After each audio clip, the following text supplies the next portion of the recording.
Welcome to our midweek update. It is our hope that we keep you up to date about Pacific and Cloverdale Community Kitchen.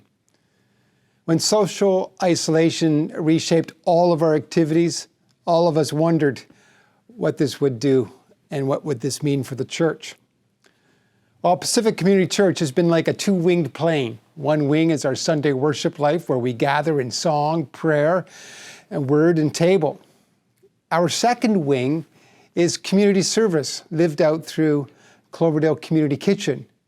Who would have known that 5 years ago, when we built the kitchen, that it would become the kind of turning point in terms of how we would live in such days as COVID-19? What a blessing.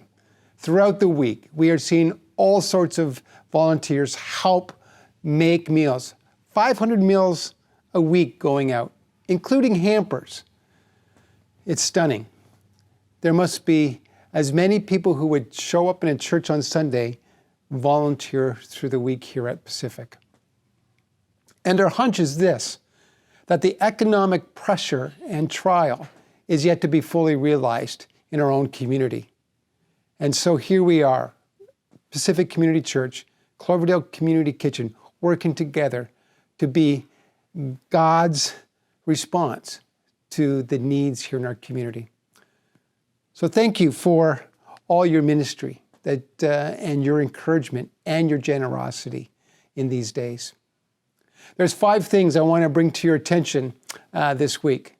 First of all, I want to encourage you to download the Pacific Community Church app. It's a handy resource to keep you all informed about everything that is happening at Pacific. Links to groups, ways to give, all sorts of stuff that will keep you connected to Pacific. Notifications go out regularly about opportunities happening within the next hour.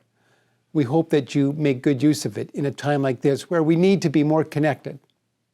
Secondly, I want to encourage you to catch up with our online community, often called CCB, meaning Community Church Builder. And it is an opportunity for us to be able to work together. It's our administrative center. And if you were to log on to this community, you would be able to update your own personal profile with a picture, your correct address, phone numbers, all that kind of stuff.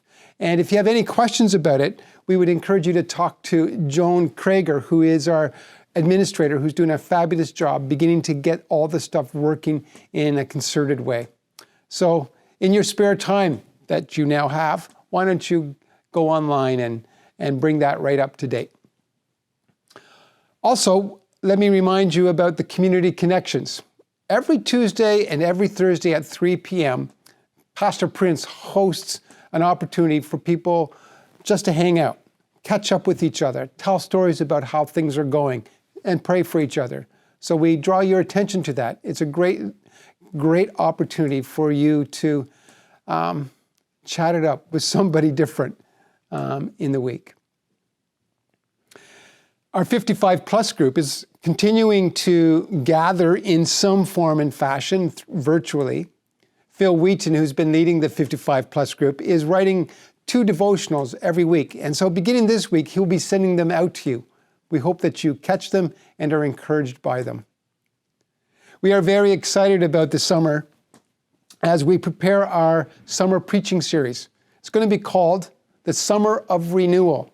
We're taking off of something Adrian Dick said in one of his news comments, describing the uniqueness of this coming summer where so many of us are staying around.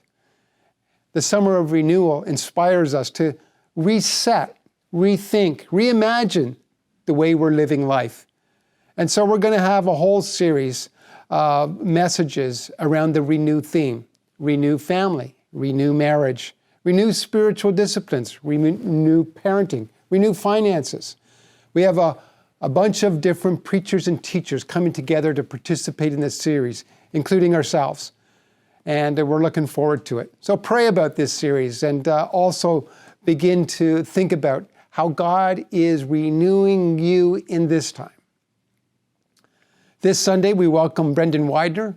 He's going to cap off our Glory of Christ series And on Trinity Sunday, which is this coming Sunday, he'll be focusing in on John chapter 15. So welcome him as he prepares for this Sunday. Blessings to you. It's so exciting to be in these days with you. And may God continue to strengthen us for such a day as this. We miss you. We look forward to seeing you all in one place one day. Until such a time, let us continue to pray for one another and support each other. Blessings to you and to all.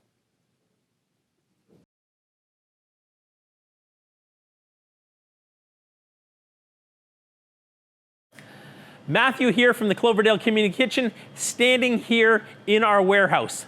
This is where all of our food bank action happens, and wanted to share with you all the exciting things that have been happening here at Food Bank. First, I want to thank everyone in our community for your support.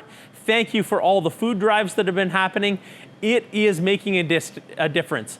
All the food that you are sending in here, we're able to sort and give out to people in need. We are also very excited about all the fresh produce that we've been able to distribute over the last few weeks. We've had skid loads of corn on the cob, cabbage, lettuce, tomatoes, cucumbers, and even mushrooms. These skid loads weigh anywhere between 1,000 and 1,500 pounds each skid. Receive it here, sort it out, distribute it to all of our food bank people.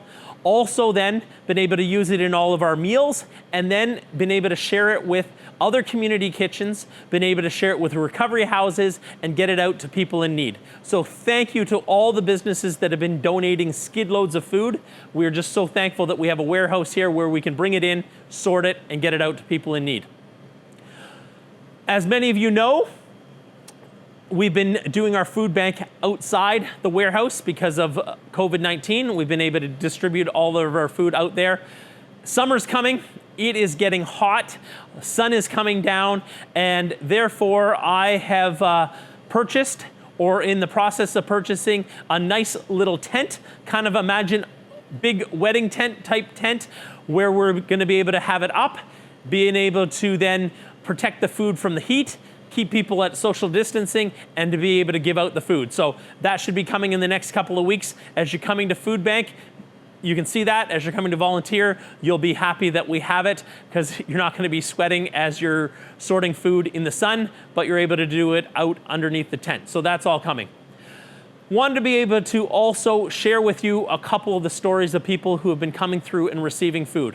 Just last week, we had a single mom come through, actually came to the bike store first, and we hooked her up with a bike, and then she was coming through Food Bank.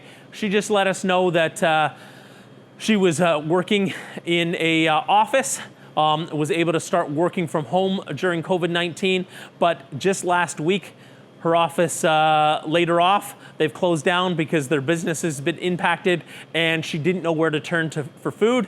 Was able to connect her here with a food bank, and now she's able to receive food, feed herself, and feed her kids. She's so happy that the food bank exists. Also, another gentleman in his mid-60s, a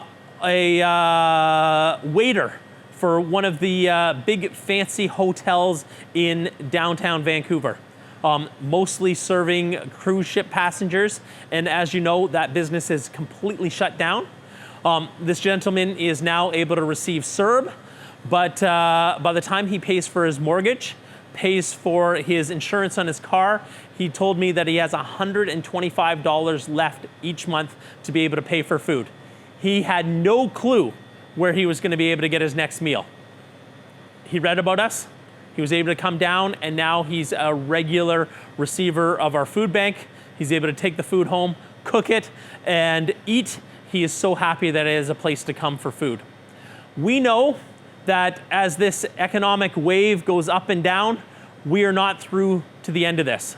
So we are committed to staying here, committed to receiving food, committed to sorting it, storing it, and giving it out to people in need. So you guys can keep supporting us, donating food, keep coming down and volunteering and help, and we are committed to being here to help this community get through this economic crisis, get through COVID-19, and help people where we can.